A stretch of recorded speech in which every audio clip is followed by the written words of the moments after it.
Good morning, sweet world, and welcome to the No Dunks podcast on the Athletic Network. It's Tuesday, November 7th, 2023. I'm J.E. Skeets here in the Classic Factory. To my left, it's the bearded one, my top shot hot boy, Trey Kirby. Hey-o! Hey-o! And the man making the magic happen. We usually refer to him as our super producer, but today he is simply the birthday boy. It's JD! Hello. Hey, happy birthday, Thank JD. you. Happy sad birthday. Sad birthday to you. Sad birthday. Yeah. How are you? As always, I wanted to keep it on the down low, but of course Rachel posted on Facebook, I saw Instagram, that, yeah. fucking Discord, everything. Oh. So I swapped out the cold open for I love it. So. I love it. Well, happy birthday to JD. If you're in the stream team right now, give him a birthday gift by hitting that like button. Make sure you've subscribed to No Dunks. All you podcast listeners, leave him, only JD, a 5-star rating and review. That'd be a nice gift, wouldn't it? Yeah, nice. that I'd like. Yeah, there you go. All right, we got a fun one here. We're going to be drafting last night's best games because we had a very busy slate in the NBA. And a little bit later on, we're going to share some stats you need to know after 2 weeks in this season. But my, oh my, we missed some wedgies. I can't believe this, but we uncovered 2 wedgies last night from November 1st. That's right. 5 or 6 nights ago. First one was Memphis, Utah, and it's John Collins, our guy John Collins, sticking one early in that game. So that was officially wedgie number 1. Guys, again, this is from November 1st. That was a quickie. Same night. We had Brandon Miller, the rook for the Hornets, in Houston, drew the foul, but he stuck the wedgie on the shot, went to the line, so it counts. So just like that, we actually have 2 wedgies. But I didn't sleep at all last night. What the hell happened? How did we miss these? How did the people miss these? What's going on? Wednesdays are a big night. This was a Wednesday night, Skeets. Perhaps there was a Halloween hangover, you know, where just out of it without the sugar coursing through our cysts. Yeah. We missed these ones. You slept poorly, you said, knowing we missed them. I slept great since we found them, because it was a disappointing start to the season to not have any wedgies through almost 2 weeks of the season. Little did we know they were just hiding in plain sight. I know. It's incredible. Thank you to everybody that helped us find these. We learned about that first one, John Collins, at some point there last night. And then on playback last night, thanks to everybody that joined us live on that, somebody brought up the idea like, oh, there was another one. There was another. And you were like doing a deep dive while we were live on playback. And we got it.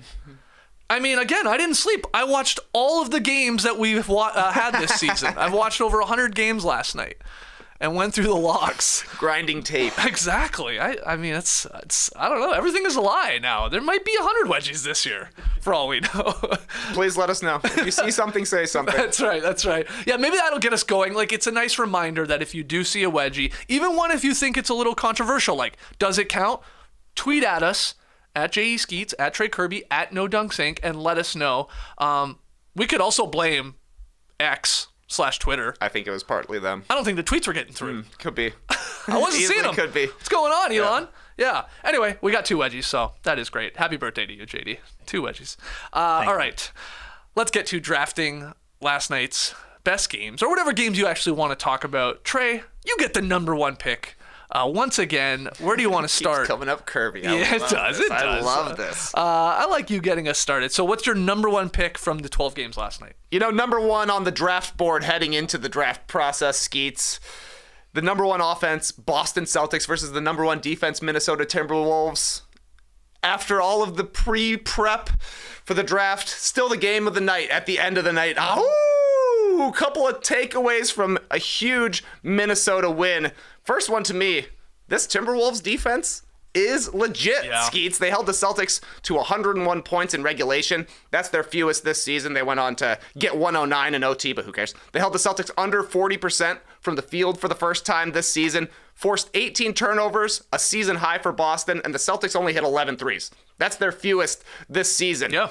Waking up this morning, now Boston sucks. They're all the way down in 3rd for offensive rating, just based on last night, because the Timberwolves are a big team. Mike Conley's kind of the only guy who's normal size for his position, but everything else, sizable guys, 2 7-footers in Cat and Gobert. Gobert has been incredible to start the season. And then they have athleticism and playmaking on the defensive side of the ball. Anthony Edwards, we saw getting steals. Jaden McDaniels is one of the best defenders in the league, and he's really been weaponized early in the season. I mean, we're 2 weeks in. They're the best defense in the league. Who knows if they finish the season like that? But the fundamentals are there, and they definitely are tied in together and given quite the effort on that end of the ball. The other takeaway, Ant-Man was Giant Man in OT.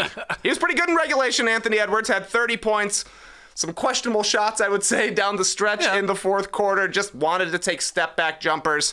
They did not go in, but the Celtics kind of let him off the hook doing the exact same thing. But then he hit the Pym particles for the extra period. Scored 8 points in OT to the Celtics. 8 points, and it was takeover mode. He assisted Mike Conley on a 3 to put Minnesota up by 1, then 3 straight jumpers by Anthony Edwards after missing all those at the end of regulation. This was awesome to see. The building was completely hyped. It was like a play-in game there. They were going so crazy. It was a loud crowd. I mean, I was like, what is this, the in-season tournament?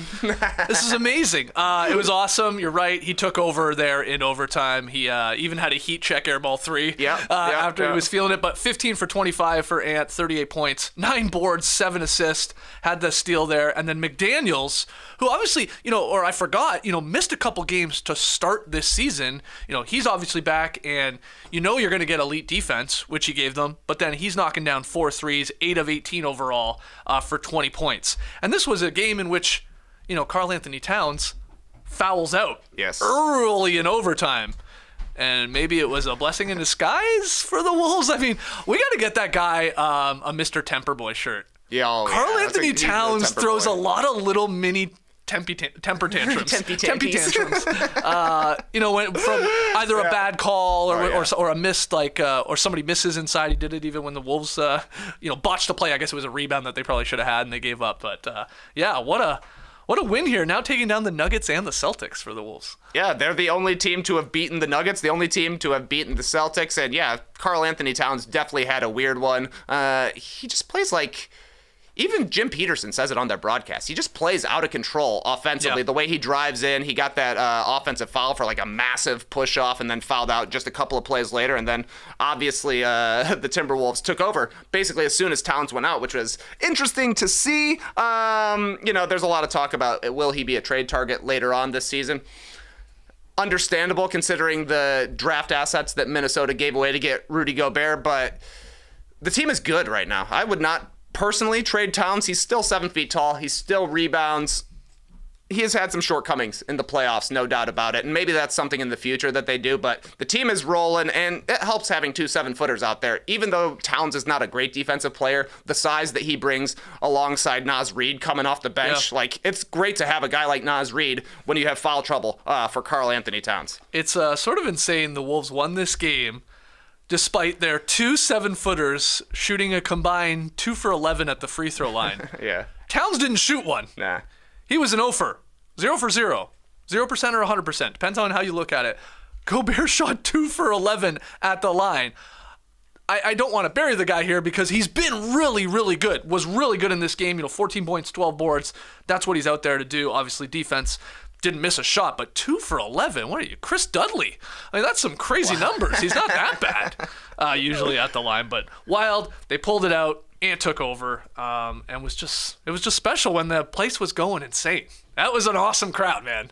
They are just ready for any small taste of success there. Even a big win over a previously unbeaten team there in Boston feels, like you said, like a play-in game or a playoff moment. They've had slow starts the past couple of seasons, even before Gobert got there, just kind of getting derailed at the start of the season, have to put it all together heading into the play-in tournament or into the playoffs.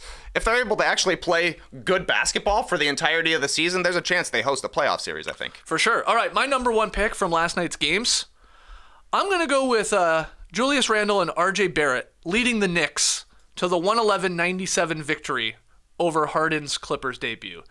We're really picking this one because we can talk about James Harden, how he looked with his new team there in LA. But first, some love to the Knicks. Julius Randle, best game of the season for him. 27 points on 9 of 21 shooting. I know you're going to see 9 of 21 and go, that was his best game. Yeah. Yeah, he was hooping. Yes, significantly. You could do without the 6 turnovers, but he was obviously scoring, which was great to see for Knicks fans. RJ Barrett, he returned from a sore left knee. He had 26, also had too many turnovers, but he chipped in 6 boards and 4 assists. This was a tie game heading into the fourth quarter, 76 all in a Madison Square Garden. Low-scoring game at 76 there. And I thought Dante DiVincenzo was awesome throughout the game, but specifically in that final frame. You know, we had this one on playback down the stretch there because it was close. He was making play after play. You know, just playing harder than most everyone else out there. He had 12 points, 6 boards on the night, and the Clippers were out-rebounded 48-31. Mitchell Robinson played a part in that as well. Outscoring the Knicks did the Clippers 56-38 in the paint. So good stuff from the Knicks there. Yep. Especially from Julius Randle and Barrett, these guys that are up and down, and Randall's been just down to start the season, but had a little breakout there. But let's talk about James Harden. Yeah. Let's get your take right away. He played 31 minutes, 17 points, 6 assists in his first game since being traded from the Sixers. First game since May? Yeah, that was actually shocking to me. I was like, yeah, it's his debut. Cool. He's finally starting for a new team here. But yeah, he hadn't played in literally 6 months, and it looked like it. He didn't do anything the first quarter. Just passed it. Yeah, he was feeling out the game, feeling out his I guess his veteran teammates there, looking for Zubats. Had a couple nice dimes, but you're right, didn't even attempt a shot. Did I don't think so. Yeah. Finished 6 for 9 from the field though. He did say, quote, felt kind of weird out there, not really having a preseason game or an opportunity to participate in a full training camp. None of that. I was out there just basically winging it. Didn't he also say, like, I was tired. They were moving fast out there. He did say he was tired. These NBA players, man, they're fast. I think Ty Lue even commented on, the conditioning was a factor. But yeah, how did you think he, gelled with Russ and Kawhi and Paul George in the limited run he got here in one game? Not great. I was not impressed at all, really. It was too much your turn, my turn. You could tell that it was Harden's first game in 6 months and his first game with 3 other players who are ball-dominant players. Paul George was kind of chilling in this one. He took 11 shots, finished 2 for 11. He probably shouldn't be the guy that fades into the background on this. We've talked so many times over the years how it's tough to be the third guy coming into a super team, and how are you going to get your shots? James Harden is coming in as a third option here who wants to be a first option, when in reality, Kawhi Leonard should be the guy. He took 6 shots in the first half. At halftime, Ty Lue said, you're our best player, man. You need to take more shots. So it's going to be kind of on Kawhi to maybe go against his nature here and be outspoken and say, hey, we start and end with me. Because that's the reality of the Clippers. If they're ever going to do anything in the playoffs, if they're ever going to be a competitive team here, it's going to be Kawhi Leonard going Terminator mode and looking like a top 5 guy in the league. How do they get the best out of Leonard with Harden, with Westbrook, taking turns? Like you said, basically the only thing they had figured out last night was we can run a pick and roll with Zubats at any time because there's 3 Hall of Famers just spacing the court on the outside. But you also don't want to be running your offense pick and roll with Zubats every single time down the court, I don't think. So there's a lot for the Clippers to figure out. This is probably why they are happy to get the trade done so early into the season, so they have a lot of games to iron things out. But a minus 13 with the starters on the floor last night for LA. Yeah, it's a good point about maybe you're better off having done this deal now. There's going to be some growing pains. You are waiting to get Terrence Mann back to the lineup. This jolt of energy there, a guy that you didn't want to trade for James Harden. So they've got time, but yeah, after one game, it wasn't all that inspiring. This game was pretty cheeks, Skeets. Yeah, it was, and that's the only reason I took this one early is for the Harden Clippers debut. But let's keep it going. What's your number 2 pick? My number 2 pick, maybe this one's a reach, but I'm taking the Philadelphia 76ers beating the Washington Wizards 146-128. An instant classic, Skeets. Yes. This is an Embiid pick right here. Yeah. 48 points, 11 rebounds, 6 assists in 31 minutes. The guy played 31 minutes, had an entire game in the third quarter. He scored 29 points on 10 of 10 field goal shooting and 9 for 9 in the free throw line. Just in the third quarter. Obviously, it's the Wizards. He's basically going up against Daniel Gafford, who, unfortunately for him, played him well the first couple of possessions in the game, so then Embiid had to put it on. Rave reviews, though, from other Sixers in the postgame. Nick Nurse said, that's pretty efficient. Tyrese Maxey said, he's good at basketball. And Embiid himself said, we played a team. We played a team. Wow. This was crazy. A big dub for Embiid. He could have easily gone for 50 if he played at all in the fourth quarter. But yeah, he was completely dominant in this one. The Wizards have nobody to deal with Embiid inside, so there was nobody to deal with Embiid inside, especially with Tyrese Maxey in setup mode. 11 assists for him, 0 turnovers. It was just a pick and roll every single time, especially in the third quarter. They racked up the points. Also a nice little bench boost from Nick Batum, 4 for 5 from 3. Okay, I like that the Celtics lose to the Wolves, their first loss. The Sixers keep winning. That means Wednesday night when these two teams play, I mean, they're playing for first place. Yeah, baby. In the Eastern Conference, or at least to hand the other team their second loss. I also checked Basketball References NBA MVP award tracker after that Monster Embiid game. I'm like, I wonder if he jumped up a couple slots. Yeah, Jokic, right now, favorite, 62%. Yeah. But then it's Embiid with about 19% there of their award tracker vote. Then it's Luka, Tyrese Maxey, Tatum, Curry, and so on. So, yeah, he is putting up 48 and 31 minutes. Not bad. Not bad. It is against the Wizards, but not bad, and they're rolling. I can't wait for Wednesday night. We played a team. That is that's a hell of a diss. That's a Lee Ellis quote. This was a game of basketball. This was a game of basketball, yeah.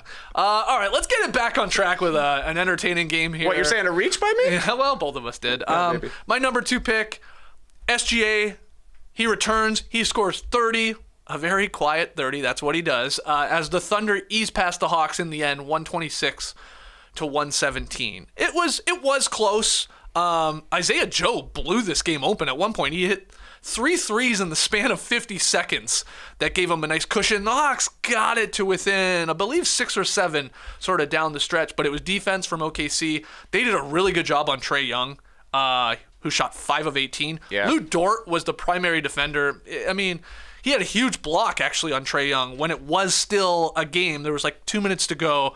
Hawks had the ball, and Dort just snuffed out a 3-point attempt there from Trae Young. They went the other way, and I think that was the one where SGA threw the lob to J-Dub, so that put them up 118-109. It was basically game. But good stuff here from the Thunder.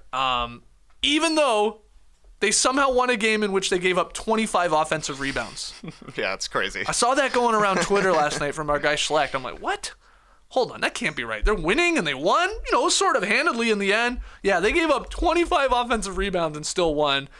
They were helped out by the Hawks shooting 37% from the field. So, yeah, you can get all the offensive rebounds in the world, but you still got to score. Yeah, you got to make the shots. And the D was there. Couldn't end some possessions, but the D was there on some of these guys. So, I'll go with that one as my number 2 pick. Any notes on that one? 25 offensive rebounds for the Hawks, but only 19 second chance points. Yeah, that's crazy. See? Doesn't add up. Must have been the Oklahoma City flu. It gets everybody from time to time. But yeah, the Trae Young stuff is weird. He hasn't shot better than 50% from the field in any game this season, shooting 33%. In the early days of the season, only 27 from 3. The Hawks went on a nice little win streak right here before this loss. So theoretically, they're thinking, well, we'll be good once he actually starts coming around. But between the start of this season and the entirety of last season, Trey's percentages are not great, Skeets. So we'll have to see if he's able to be a little bit more efficient going forward. But yeah, big dub for Oklahoma City. I saw a nice pass from Chet GPT to Cason Wallace on the break. That's right. He said he saw me, and then he looked away, but he was still looking from the corner of his eyes. So he was fixing to do something crazy. Yeah. He did. Chet Holmgren had a good game. I already said Williams had a good game. Obviously, SGA with 30. Isaiah Joe hitting those threes. Everybody contributing. I guess Giddey had a bit of a rough game for him, but they got the victory there, and nice to see SGA back in the lineup. All right, number 3 pick. Where are you going? Closest game of the night, perhaps a steal. Oh yeah, this is a great steal. Fifth overall pick here, Skeets. Bam Adebayo, triple-double. Jimmy Butler scores 28. The Heat hold off the Lakers 108-107. Maybe this dropped to the third round because of the Heat's ugly court. Yeah, I did. Every time we went to playback to watch this game, we're like, oh, it's close, entertaining. And we're like, ugh. What the hell? Are those lights reflecting on the floor? No, it's a gradient and a low contrast red font in the middle of the black lane. The Heat culture court looks absolutely atrocious. Along with their jerseys, too. It just looks so bad. It played a part in it's slipping here because Bam and Jimmy were awesome. I think so, yeah. And also, ugly on the court. During clutch time here. The Lakers used a 10-1 run to cut Miami's lead to 1 with 2:40 left in the game. Neither team scored the rest of the way. The last 2 minutes and 40 seconds of this game, neither team scored. Still Free throws or field goals. crazy, right? Holy, that's got to be rare. But it came down to the final couple of possessions here. The Heat had the ball with 28 seconds left. They were up 1. They got a chance to ice things. The Lakers are basically playing a zone with Anthony Davis out. Christian Wood manning the middle. Bam Adebayo catches the ball at the free throw line. He's having a great game. Travels. Doesn't even look at the rim, trying to make a play. So that was weird, but it gave the Lakers a chance to win the game. LeBron drives hard to the rim, draws 2, rises, kicks it out to the corner. Wide open 3 for Donyell Marshall. Nope. Wide open 3 for Cam Reddish. There you go. Clank-a-rooney. You never want to hear Cam Reddish for the win. You don't. I mean, he's wide open. The guy can hit a corner 3. It was a great pass. Well, he should be able to. They got a lot of guys that are missing time, and he missed that shot. I also kind of thought LeBron could have dropped it off to Christian Wood for a layup right underneath. He sort of had sealed, He'd sealed, and Bam was like coming over, obviously, to take away LeBron's layup. But what am I supposed to say? That guy's one of the best passers in NBA history. If he thinks that the better play is Cam Reddish, he's probably right. That's how you empower people. Give them shots to miss. And then once it comes actual winning time, take the shot yourself. Some nice lines, though, for the Heat. Jimmy Butler went for 28. Bam Adebayo, 22 points, 20 rebounds, 10 assists. Wow. That's a lot of roast beef. And the first 20-rebound triple-double in Heat history. Wow. Yeah. Okay. I mean, that's a hell of a line. Yeah, I guess you would 22, probably 20, think, like, maybe LeBron did it. He would be the only guy. Yeah, true. Because like you're not gonna go a lot 20 boards, or anything like maybe boards, but not assists. Yeah. Okay, interesting. Bam, great game. And you're right. Honestly, great defense. Come over and at least challenge LeBron there at the rim. Make him make a decision.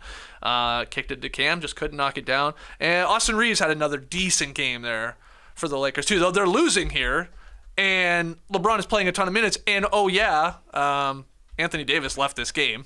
Well, he left it, he came back, he left it, he came back, and ultimately they shut him down. I believe he's got a groin injury, but he's saying he's good to go on Wednesday, so maybe it's not serious. Yeah, the good news, you mentioned Austin Reeves. He's hooping right now, 23 points, 10 rebounds, 9 assists. The bad news is that the Lakers are 0-4 on the road to start the season in the early days here.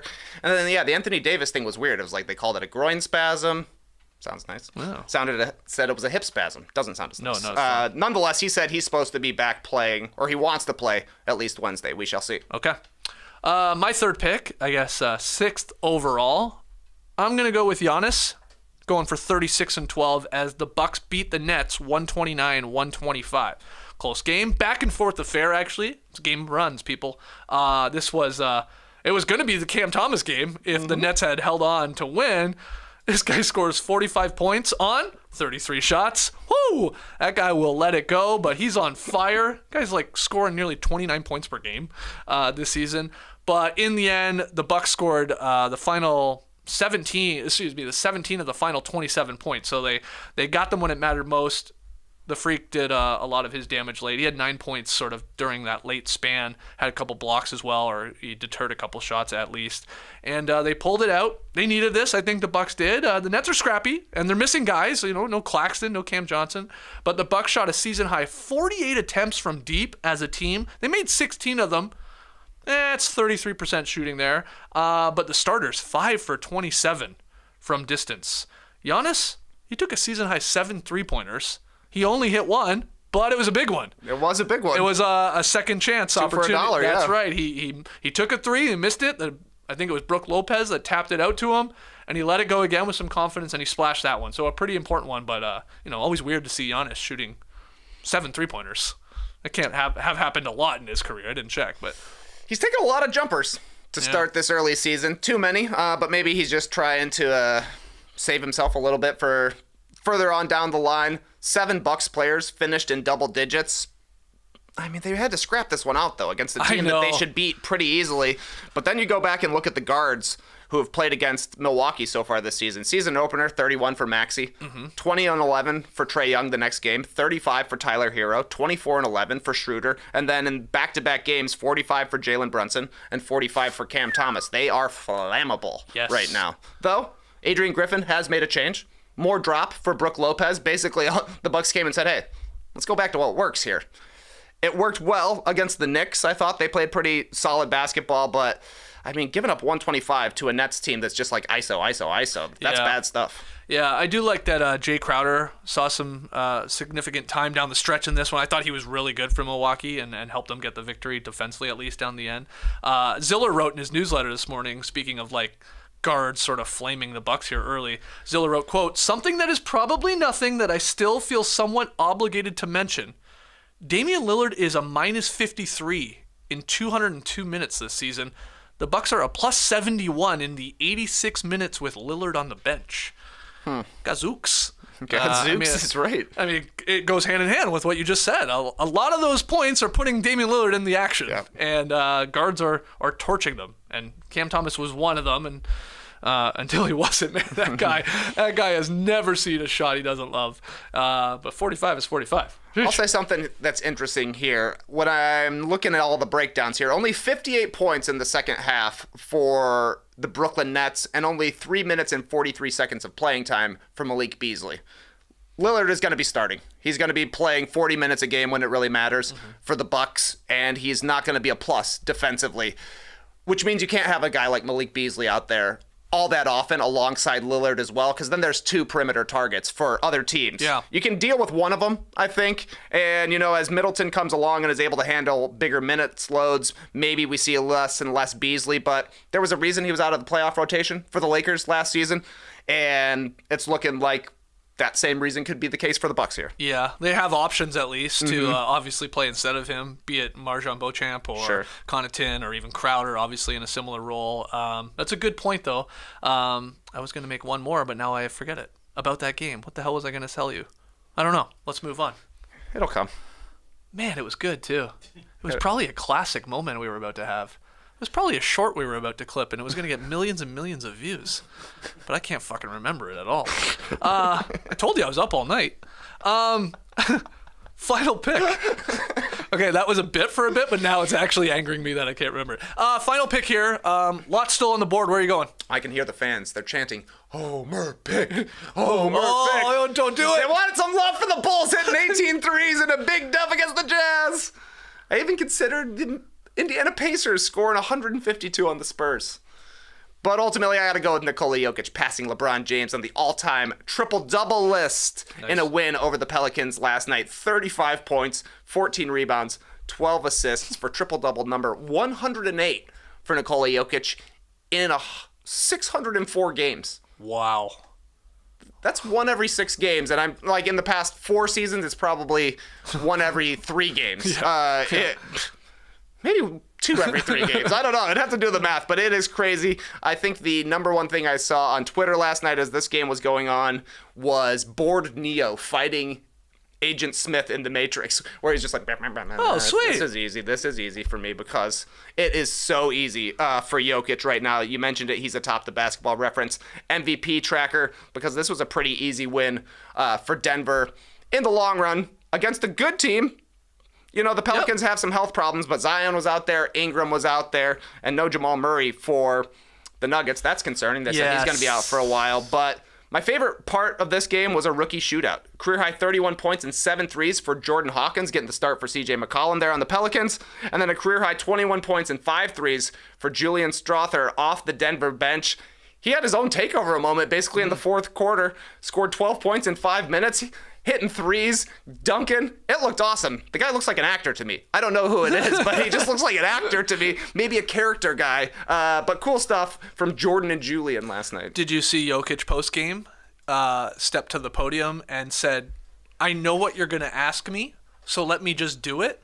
And then he proceeded to talk for 2 minutes with all the questions he figured everybody was going to ask him, and did a pretty good job. Like, he hit on like the rook, he hit on like how they're playing, obviously, and the team they played against. It was quite funny. And then I think he got up and left. He was like, let's just do this a lot quicker here. And then he went through all his points. Maybe that's just how he lives his life. Like, he can foresee everything that's going to happen on the basketball court, so he has all these triple doubles quite easily and just cruises through games, barely breaking a sweat and putting up monster numbers. In post-game press conferences, he knows the questions that are coming. This is why he's into horse racing. He knows how the results are going to go down. He's a modern-day Biff Tannen. He's got the almanac. We figured it out. Wow. What a damn. scandal. What a scandal. It turns out he went back to the future, found a sports almanac, and came back and became the best basketball player of all time. If I was Biff Tannen, that's what I would do too. 100%. That's absolutely what I would do. We've talked about this before, and like Jokic even, I wouldn't hit every shot because we have to make it somewhat believable. Yeah, exactly. People would be on to me if I shot 100%, so you got to miss some. Wow, he's got the sports almanac. Wow. That's incredible. All right, great final pick. My last pick here with lots on the board. The Warriors got a win in Detroit. The Pistons hung around for a good chunk of that game, then Curry sort of took over. We had a couple other blowouts. Pacers just killing the Spurs. Yep. Your Bulls did quite well against the Jazz. But I'm going to go with Alperen Şengün flirting with the triple-double to help the Rockets beat the Kings 122-97. What? Yeah, Houston, for the second consecutive game, just killed the Sacramento Kings. The Rockets have won 3 straight. They have improved to 3-3. They are 500 for the first time since October 22nd, 2021, when they started the 21-22 season, a very cool 1-1. What a start. But they're 3-3. Şengün was awesome. He fell just 2 rebounds shy. He got it in assists. When you hear 17, 12, and 8, you think points, rebounds, assists. No. Not with Şengün. He had the assists. He just needed 2 boards. And the reason he didn't get it is because he played 26 minutes. Didn't play in the fourth quarter. This was very Jokic-like. But an awesome game. And you really can see the effect that I think Ime Udoka, their head coach, Van Vliet, obviously, of that point guard, and Dylan Brooks are bringing to this team. They're playing with a little FU attitude. Şengün after the game, we're playing like animals out there right now. And Dylan Brooks, he's on fire. This guy, he's on fire, but he's not even attempting like 20 shots a game. He is really playing controlled and is just hitting a lot of threes. Kings are 0-3 without De'Aaron Fox. So big part of the slide here. He might be back soon, but there's another reason the Kings are 0-3. Apologies to Deuce and Mo, especially Mo. Don't think I haven't noticed that the Kings have not won a game since the broadcast team added Mike Bibby as a pregame, postgame analyst. They haven't won. Now, that's not a coincidence. You might say it's Fox. Oh, yeah. No, it's Bibby. The Bibby vibes are there now, and suddenly things are going to go to shit. Okay? That's my working theory. We got a lot of crazy theories here on today's show. Yep. Jokic actually has an almanac, and Bibby is the reason the Kings are on a slide. But, weird Kings schedule, too. They've played 4 teams. That's it. They played the Warriors twice and lost both. They've played the Rockets twice and lost both. And then the other teams they've played, they won. They beat the Jazz on opening night, and they beat the Lakers in overtime. Just a strange, weird schedule from them. That's pretty weird. Yeah, but they need Fox back. Big time. But still, pretty embarrassing to get hammered like that in both games. One game, it's a long season. Happens all the time. It's rare to see it in back-to-back situations. Back-to-back in the sense that they played them 2 times in a row here. Yeah, they're bottom 10 on both sides of the ball right now. You're expected on the defensive side, but with Fox out, the offense just ain't the same. Quiet game for Sabonis last night. One of my big takeaways is I think Alperen Şengün has upgraded his dunk package. This guy's throwing down every single night right now. Had another big one last night. Had a couple the first week of the season as well. Looks more athletic. That helps. And, the Rockets, I think, are like 15th in defense right now. Yeah. If he can hang defensively, he's going to be a good player. Yeah, for sure. And speaking of plays, he had the big dunk. Best play last night? Probably the Pacers' Isaiah Jackson blocking Wembanyama at the rim. Yeah, that was sick. That was wild. Yeah. I mean, it's cool to see anyone that's 7'4" get blocked, but he came over. I don't know if Wembanyama was going to dunk it. I don't know what he was going to go gadget arm it, and he just lays it in. That was weird. But he got caught by surprise there. Isaiah Jackson, as the Pacers, like I said, cruised to victory. Yeah, it was either that or Furkan Korkmaz finding Joel Embiid cutting for a dunk. It was a sick Furk pass. That was nice, man. Nice pass. I rewound it so many times. I was like, is that him? Is that Furkan Korkmaz? You didn't believe it. I didn't believe it. Why was he in the dunker spot? It didn't make any sense. More like the disher spot. There you go. And I guess the only other game we didn't mention was the Mavericks taking care of the Magic on the road, 117-102. That was close for a while. We were keeping our eye on that one. The Dallas Cowboys, Orlando Magic. Dallas Cowboys versus Dallas Mavericks. Yeah, it was The Mavericks get credit for a clutch win here because it was like a 5-point game with specifically 5 minutes left, and then they won the last 5 minutes by 10 points, so it wasn't a clutch game in the end. But since those 3 seconds ticked off from 5 minutes to 4:57, it counts. Wow. Mavericks undefeated in clutch games. Oh, there you go. I'm gonna bring up some clutch stats after our first break. So don't go anywhere. We'll be right back, and then we'll give you 7 stats you need to know. Don't go anywhere. All right, want to hear the greatest sound in all of podcast ad reads? That's the good stuff. Whether you're selling a little or a lot, Shopify helps you do your thing however you cha-ching. Shopify is the global commerce platform that helps you sell at every stage of your business. From the launch your online shop stage to the first real-life store stage, all the way to the did we just hit a million orders stage, Shopify's there to help you grow. Whether you're selling scented soap or offering outdoor outfits, Shopify helps you sell everywhere. From their all-in-one e-commerce platform to their in-person POS system, wherever and whatever you're selling, the good people at Shopify got you covered. Shopify helps you turn browsers into buyers with the internet's best converting checkout. And the stats back it up. It's 36% better on average compared to other leading commerce platforms. And sell more with less effort thanks to Shopify Magic, your AI-powered all-star.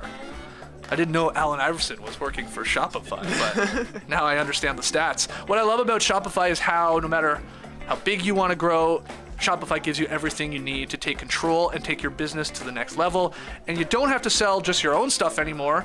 With Shopify Collective, you can curate products to sell from the brands you love, giving your customers more variety and your business more sales. That's a very cool addition. Shopify powers 10% of all e-commerce in the US, and Shopify is the global force behind Allbirds, Rothy's, Brooklinen, and millions of other entrepreneurs of every size across 175 countries. Shopify is the true Mr. Worldwide.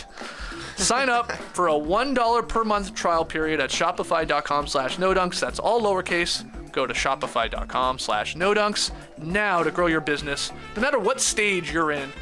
Shopify.com/nodunks. All right, still here in the Classic Factory. If you're just joining us and you missed the top of the show, make sure you hit the like button. It's JD's birthday. That's all he's asking for a birthday gift. Hit that thumbs up.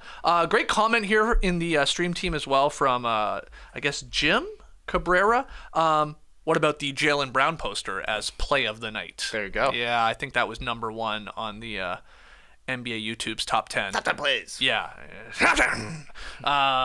Great dunk. Huge dunk there from Jaylen Brown on Rudy Gobert. Yeah, I mean, but it was no Korkmaz pass. No, it was pretty good. I didn't see that one in the top 10. All right, time for a new segment here on the No Dunks podcast. 7 stats you need to know. Oh, yeah. Calculate them. See the cards. See the stats. Here we go.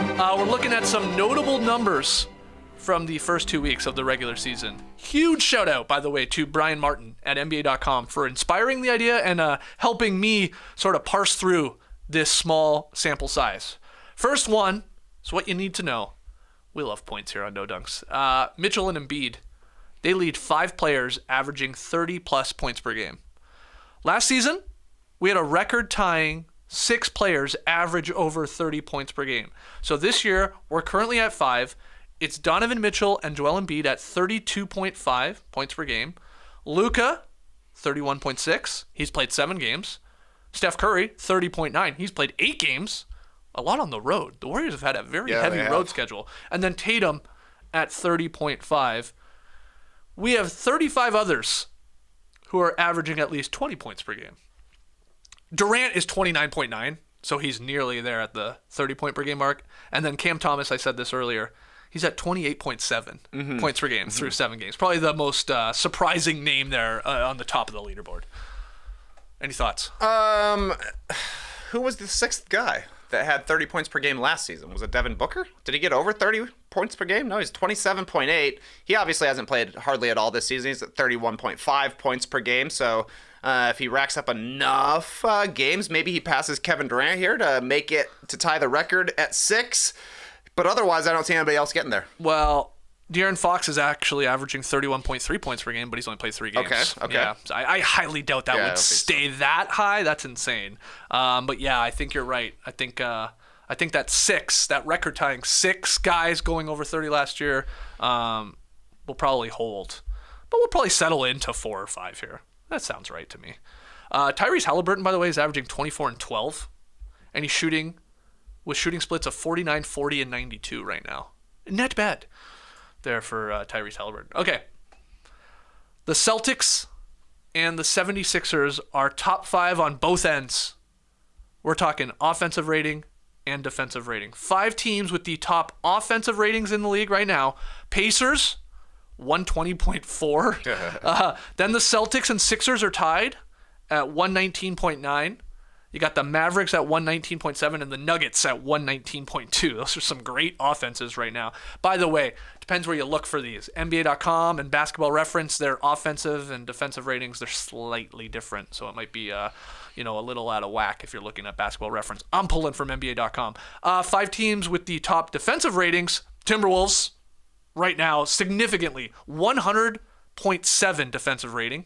Then the Knicks, then the Magic, then the Celtics, and the Sixers. So Boston and Philly, both 5-1, are the only teams right now in the top 5 on both sides of the basketball.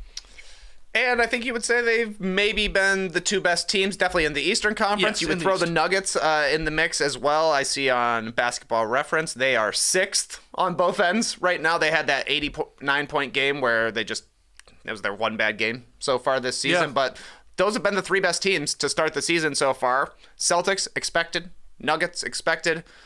The 76ers playing this well is a bit of a surprise. They don't seem to have any sort of effect from how things went down with James Harden. They obviously brought in a whole bunch of power forwards now. The vibes are good. Everybody can score 20 points in their starting lineup, it seems like. Yeah. And you got Furkan Korkmaz just dishing out there. Okay. Just dishing. All right, our next stat you need to know. I promised you clutch points. Here they come. Steph Curry has 28 clutch points. He leads the way, but we have 7 players in the league that have already racked up 20-plus clutch points. Trey, you talked about it. It's this idea of a close game. It's within 5 points in the final 5 minutes. That's clutch play. That's how the NBA defines it. So Steph, 28 points, 9 of 13 in 18 minutes of clutch play. He's pretty good. Pretty good. LeBron, 26 points, 10 of 14 shooting in 27.9 minutes. We're obviously getting into seconds there. Luka, 25 points, 8 for 11 from the field, 5 for 7 from 3 in about 18 and a half minutes across a perfect Dallas Mavericks clutch play record. Yeah, of course, yeah. And then just a final note, Wembanyama at age 19, he ranks tied for 5th in the league. He's got 23 clutch points. Scored a ton in that win against the Suns. Yes, that's right. Yeah, what was it, 8 or 9 or something like that? That's what he had. All right, next one. Let's talk a little bit more about Wemby. Wemby versus Chet here for the Rookie of the Year. Through the first 2 weeks of this season, we got 5 rookies averaging double-digit points. Wemby and Chet Holmgren are leading the way. Tail of the tape, here's Wemby's stats. 19.4 points per game on 46% shooting, about 8.5 rebounds, 1.7 assists, 1.3 steals, 2.6 blocks. He's shooting 32% from 3, 76% at the line. He's averaging a lot of turnovers, 3.6 turnovers. That's just behind Scoot Henderson when you're looking at the rookies there. I think Scoot was averaging 4 a game until he left with injury. And Wemby's playing 29 minutes per game. Spurs are 3-4. Okay? Yeah. Chet, 17 points per game on 56% shooting, 8 rebounds, 2.7 assists per game, 1 steal, 2.4 blocks. He's shooting nearly 54% from 3. On 3.7 attempts per game. So not as many attempts as Wemby, but decent amount. He's 90% at the line. Guy's basically money if he gets there. And he, just like Wemby, playing just under 30 minutes per game, OKC, 4-3. So they're pretty comparable. So we're going to have a fun race here. Yeah, both great starts, kind of as expected. I think that when we look at the season-long stats, they will be kind of similar to this. Victor will likely lead on the counting stats, like higher points per game, higher rebounds per game, higher blocks per game. And Chet will probably lead on all of the efficiency stats because he's not the number one guy on his team. He's not taking, like between the legs, step back 3-pointers like Victor is. They're letting him really explore his game, whereas Chet's playing like standard stretch 5 basketball alongside a top 10 dude in Shai Gilgeous-Alexander. So what you're asking from these guys is different, and that's why it's going to be pretty interesting when it comes down to it in the Rookie of the Year race, because OKC will finish ahead of San Antonio in the standings, but I think it's over. I mean, I think it's going to be over for the Rookie of the Year race after that 38-point game from Victor Wembanyama. Whoa. Who's going to vote against Victor Wembanyama? It's a fair point. If the Thunder are, 15 games better than San Antonio at the end of the year, and the numbers are comparable, he's going to garner a lot of attention and deserving votes. I'm talking about Chet, of course. Yep. I understand what you're saying, though. I mean, I would still be thinking Wemby's going to get it, and that's how the votes will go. But I do think it's going to be a lot closer than maybe some thought coming in. Though there were people out there saying, hey, Chet Holmgren is a dark horse Rookie of the Year pick. You were saying it for a long time. I heard other people say it. It's like that idea is like he's had a whole season in an NBA organization, obviously not playing because of injury, and that's worked for other guys to win this award. And I think it is a leg up on some of the other guys. But any other rookies that have impressed outside of those two? I mean, I don't think anyone else is going to have a chance to win Rookie of the Year, but who else has impressed you? Asor Thompson, I think, has been like the third most impressive rookie to me, just the way he's able to stuff the stat sheet so far. You know, the jumper is definitely going to be a work in progress. Every three he takes is going to be wide open this season because nobody's going to be closing out on him, but he looks like he's already going to be one of the top defensive players in the league. Just the athleticism and the length and the anticipation and timing that he brings out on the perimeter. He's going to be a lockdown guy. Like, he gave Shai Gilgeous-Alexander a ton of trouble in their matchup. Derek Lively II has played great for the Mavericks. Brandon Miller has really impressed. I know no one cares about the Charlotte Hornets, but he's looked really good. Like, he belongs, of course, as the number 2 pick. And a couple others that I'm sure we'll be talking about as the season goes on. All right, next one here. Back to scoring. We saw, actually, I want you to guess, how many 40-plus point games do you think we had last season? In the entire season? Yes. How many total number, not by the number of players, but I'll give you both. 40 burgers last season. Give me an NBA season 82 40-point games. We had 203 40-plus point games last season. I didn't have any sort of realm to guess. 57 different players. That's a lot. That's a lot. Well, 2 weeks into this season, there have already been 11 40 burgers. 11 40-plus point games by 10 different players. Steph Curry is the only one to do it twice. He's the only one to go back and eat twice to get a second burger. 41 versus the Kings, 42 versus the Pelicans. Both wins. Zach LaVine has still the highest point output in a game, 51 in a loss to Detroit.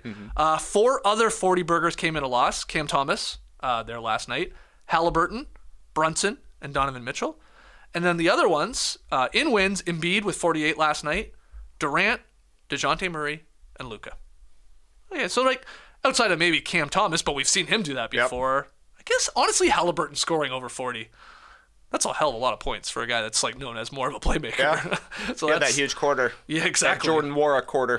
That's right, 25. Is that what it was? Yeah, that's right. But I wouldn't be surprised if he goes over 40 again. Great shooter. Yeah. And the Pacers just like play lightning speed, so they are putting up some serious points. But what did you say the total number was from last year? 201? 203. 203. Seems in jeopardy to me.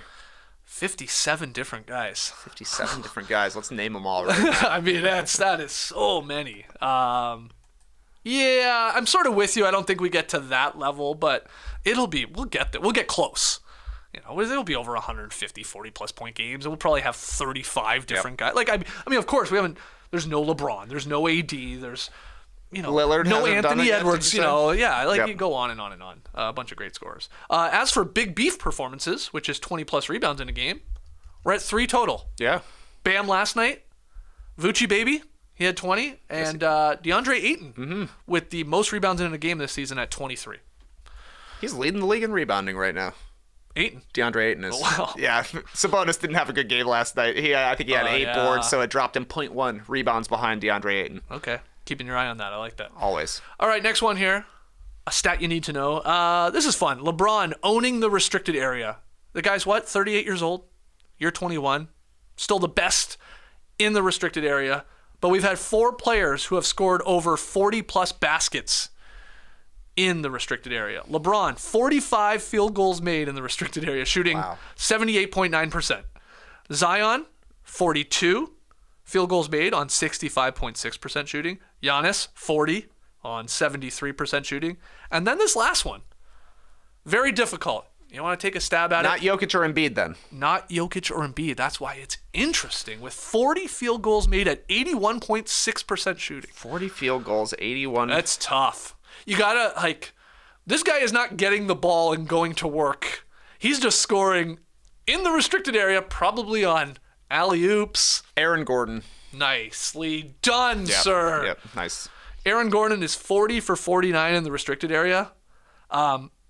Outside of it, 2 for 8 from in the paint, non-restricted area, 1 for 8 from mid-range, and 4 for 16 from 3. Respect. So he is doing his work at the exact rim. But Aaron Gordon, the fourth there is, or at least 40 plus. That surprised me. Know yourself. That's right. Final one, you sort of already slipped it in, but the Celtics, they lead the league with a best 14.1 net rating. The next two, 76ers, 12.6, Nuggets, 11.8. And those are your 3 best teams. Mm-hmm. So good job, net rating. Celtics, Sixers, Nuggets, however order you want to put them in, it does feel like right now, through 2 weeks, they are the best teams as they lead the league in net rating. Fun note here, though, Spurs ranked dead last in the NBA with a minus 11.6 net rating. They got smoked one game, right? They got smoked 2 games. Oh, yeah. That'll do it. Yeah. 2 shellackings. They lost to the Clippers by 40 in late October, and they lost to the Pacers last night by 41. But so they're 3-4, but they have the worst net rating. Their Pythagorean wins are going to look messed up at the end of the year. That's right. So there you go. Again, thanks to Brian Martin. Thanks to NBA.com. Some stats you need to know early in the season. 2 weeks in. Does it feel like 2 weeks to you? Feel like 2 months? 2 days, 2 hours, 2 minutes. It feels like perfectly 2 weeks to me. It feels like we've watched exactly 2 weeks of basketball. I agree with that. The teams are starting to reveal themselves to us, Skeets. When will we be doing another tier ranking? See, for me, the next tier ranking has to be post-trade deadline. Okay. We're getting a look at what the teams actually are going to look like. I'm fine with that. In the postseason. Yeah, save your tears. Save your tears. One more break, and when we come back, tweet of the night. Don't go anywhere. I wore clothes a couple times this weekend, and I gotta be honest. Decent fits, but I was feeling like it's time for a wardrobe refresh. If you need some new threads in my closet as we head into the best dressing seasons of the year, fall and winter, you can layer up. Oh, great times. But no matter what's in your closet, Indochino makes it easy to keep your wardrobe fresh with looks made just for you. From suits and shirts to outerwear and more, Indochino keeps you looking right for formal Fridays, holiday parties, and whatever other kind of end-of-year events you got going on. For a limited time, you can shop Indochino's best prices of the year during their Black Friday event. Made-for-you suits start at just $349, and premium shirts start at $49. If you want to bundle up for some more looks, we're talking 2 suits. Starting at $749, 5 shirts for $249. You do the math to figure out how much it is per shirt and per suit. It's easy, but I'm not doing it. Nonetheless, there are countless customizable options with new styles and fabrics added throughout the sale. Refresh your wardrobe with the best prices of the year during Indochino's Black Friday event. Secure your appointment now with sales starting in-store and online November 6th. Hey, that's today. Yes. Monday. Wow. Starting November 6th at Indochino.com. Indochino.com. Okay, let's start wrapping up today's classic with a little tweet of the night. Tweet of the night. Wow. Twitter. A few tweets from the same guy named Ben. At Ben_Dowsett. I thought this was interesting. I mean, this is for the sickos only, but this is fascinating to me. So, Ben reported yesterday, his sources say, in 2.5 weeks since my initial report, which he had below on a Twitter thread, on issues with the NBA's new Hawkeye optical tracking system, problems have only increased in scope. Tensions between the team staffs and the NBA league office are sky high after another disastrous league-wide call today. He went on to explain here, examples of problems teams are seeing, the data from this Hawkeye optical tracking system, it's coming through with glitches showing more than 10 players on the court at once. That's a problem. Especially in-season tourney courts are confusing the cameras, resulting in bad data, and full games of team data are still missing. There is no timetables for recovery. So this is, I guess, causing quite the friction here between the teams and coaches that just want their data from this new system in play, but it's not working, and these courts are having an effect on it. So they just switched cameras, and the cameras are worse? Yeah, the idea is these... Well, the cameras are better, but they're worse so far? They're not working in terms of inputting the data. The idea is this Hawkeye stuff, from what I can tell, is more like what tennis uses, to see obviously if the ball is in and out, and a couple other sports that they've tried to implement, but they're botching it here. And so teams are now getting pissed, and coaches are getting pissed at the data nerds. They're like, this doesn't make any sense. It doesn't work. And the NBA is sort of refusing to take responsibility for these issues. Yeah, it's a really weird story that I've been sort of following here since Ben's reporting on it. But I love that the courts, those crazy courts, the thing's all messed up, and there's more than 10 guys out there. Ooh. Never seen anything like this. Even cameras are confused. Yeah. So we'll keep our eye on this Hawkeye optical tracking system drama, if you want to call it that. Let's call it there. Any other thoughts? I thought you were gonna shake my hand. Hey, good Let's show, call it man. there. Nice one. Hey, good show there, guys. Good stuff, birthday boy. I didn't see a single issue from your side of the room, JD. I thought you had a flawless show. I made a couple mistakes. Oh, really? Shit. Yeah. Well, let's just do it all over again. Okay. Run it back. Maybe you can fix it in post. Is that No, possible? it's a live show, Skeets. Oh, really? Mm-hmm. Shit. News to me. Thanks for joining us live. Hit that like button. Again, not for the show, not for the content, for JD's birthday. Make sure you subscribe. Leave your boys a 5-star rating and review wherever you download and listen to podcasts. No games on tonight. Little weird. Now, I bet you a bunch of other NBA podcasts, they would take the day off tomorrow. They'd say, there's no games on, what are we going to talk about? What are we gonna talk about? Are you kidding me? We got NBA news, a lot that we couldn't even slip into today's show. Robert Williams III, surgery. Kerr says he's going to step down after the Paris Olympics with Team USA, after they finish fourth again. And a couple other things. Oh, San Francisco has got the All-Star game in 2025. Well, yes. Kerr already knows he's going to lose to Canada, so he's like, I better get ahead of this. So we have a bunch of news. The point is we have a bunch of news on tomorrow's show. That's right. We'll be here live at 10 a.m. Eastern from the Classic Factory. We're also going to hit the beach, so if you have a great question, tweet it in at NoDunksInc, leave it in the YouTube comments, or email it in nodunks@theathletic.com. All right, until tomorrow, Clipper Bros. You heard it here first. Have a great time. Turn up. Love you guys. Awesome. Thanks for joining us. And Skeets, you know how we'll really know if Nikola Jokic has the almanac from Back to the Future? No. If he starts wearing 2 ties at a press conference. Is that what Biff did? That's what Michael J. Fox did. Oh, he was wearing 2 ties in the future. Marty was. I was never thinking, caught on. I was thinking if Jokic goes back to the Future 3 setting, like the old timey. Oh, yeah. That he's gonna he'll love the horses. Everybody's on horses. He'll stay. Yeah. So we don't need these cars. So something to think about. Yeah, really something to think about. All right, guys. We'll see you tomorrow. Embrace the day, people.